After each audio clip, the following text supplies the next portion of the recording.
Since we last checked in with you at 5, we have seen some police officers leaving the scene. There is absolutely no hugging. I want to give you a look at those delays here that we're seeing. Minutes before the poll site was set to open at 7 o'clock this morning, they started to have issues. These tests come at a good time, especially after more students just returned to the classroom. Oh my God, can you guys believe it's fall already? I certainly can. We've heard time and time again that you can incorporate masks into your costume, so I am a tiger from Tiger King. You seemed confident this morning when we talked about how the process would go throughout the day. What changed? Police fired off rounds of non-lethal rounds like this one. This is a beanbag, and hundreds of people have come here over the last day and a half to escape Hurricane Laura. The business owner here tells us he's been here for 32 years, and in the 32 years he's been here, he's never seen anything like this. And you guys are usually a 24/7 store, and last night you had to close early. Yeah, we closed early yesterday. Now, including Delmed, there are 10 other Austin area hospitals expected to receive vaccines this week. More are expected to arrive across the state tomorrow, but the next shipment in Austin won't happen until Wednesday. Tom? All right, Candy Rodriguez on this historic moment for us. Thank you, Candy.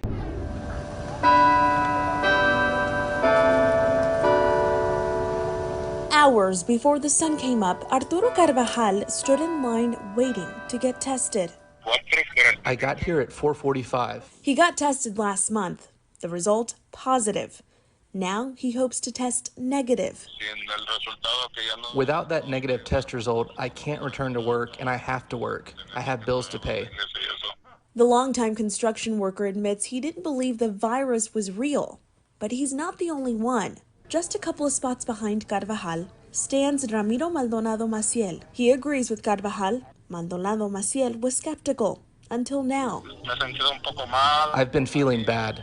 He and Carvajal are not the only ones who doubted. Maldonado Maciel says it's a belief many share in the Latino community, but the landscaper says there's another concern.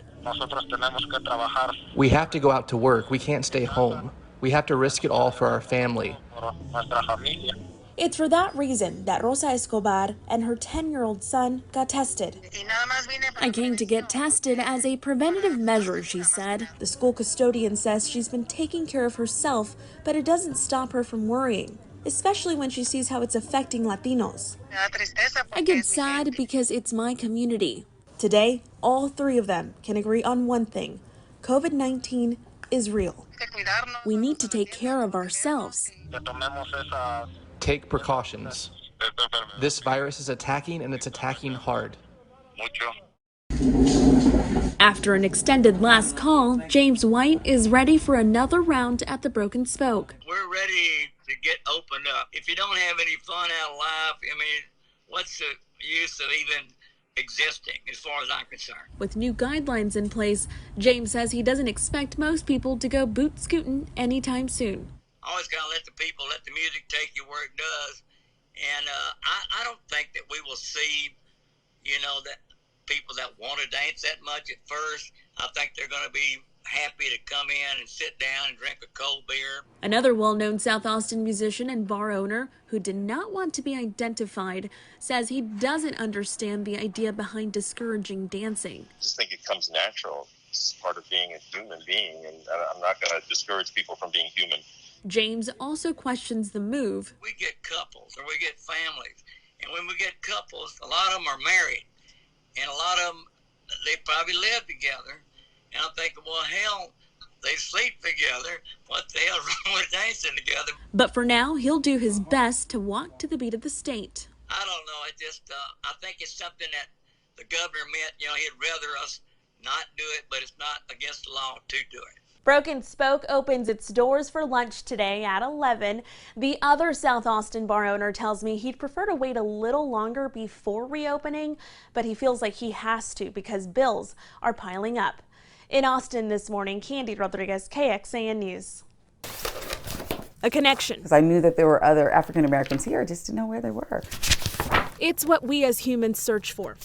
And so that's one of the things that I've made a mission to do, is to create a community. Doing what the retired Army Lieutenant Colonel does best, telling stories. Telling the Army story, that was my job, telling the Army story. And so when I got out and the story of African Americans in Austin was just not being told, I wanted people to see what I saw. She came up with an idea, a book, highlighting the achievements in Black Austin. Because I lived on the west side for over 10 years. And now I've got to go to the east side to find out, this is where it started. This is where the African American community in Austin started. The Austin transplant first had to touch base, communicate, and connect. People didn't want to be in the book. And they didn't want to be in the book because most people are doing their job. And they're doing great things in their jobs, but they don't really get the accolades.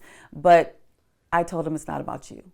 It's about the little boy and the little girl who looks like you, who says, you know what, I wonder if I can do this. And they look at you and they say, yes, I can. Dozens and dozens of people fill the pages of this book. Although I was able to get 200 people in the book, there was so many more that were not. So Anita began the process again, calling, interviewing, writing, connecting. The result, a second book. Don't tell me there's no Black people in Austin, because I've got proof right here. I've got proof. 2 books highlighting nearly 500 African Americans, CEOs, city leaders, journalists, community activists, lawyers, doctors. Like, did you know that there's over 90 Black doctors in Central Texas? Hi, I'm Aisha White, board certified plastic surgeon and owner of Quintessence Plastic Surgery. The New Orleans Ray surgeon credits a lot of her success to her parents and a supportive community. Hi, I'm Dr. White. Nice to meet you. Throughout the years, she's been able to break barriers and crush biases. When I see patients at the hospital or when patients come in the office, I think that for some of them, I'm definitely not what they're expecting to see. We are here, and this book helps to make us visible. Seen at a time when data shows African Americans make up less than 10% of Austin's population. Hi, my name is Ryan Coxum. I'm a vice president at Guarantee Bank and Trust. Ryan knows Austin. When I grew up here, I was always like, what are you talking about? There's Black people all around. I got my family, go to a Black church, and so you see Black people all the time. But even Ryan says there's work left to be done. I knew that it was more of a problem in the last couple of years when, people would start moving here and they'd be like, I don't see Black people. Or they'd say stuff like, I haven't seen another Black person in a couple of days. Wow. But for Ryan, Anita's books serve as a sign of hope and a reminder. Scroll through it that we are blossoming, we are beautiful people, and we are just going to keep pushing on until, Austin becomes stronger, stronger, and stronger. We are just like everybody else. And I think that's the biggest lesson of it all. A lesson she hopes will instill compassion, understanding, and create a connection. Candy Rodriguez, KXAN News.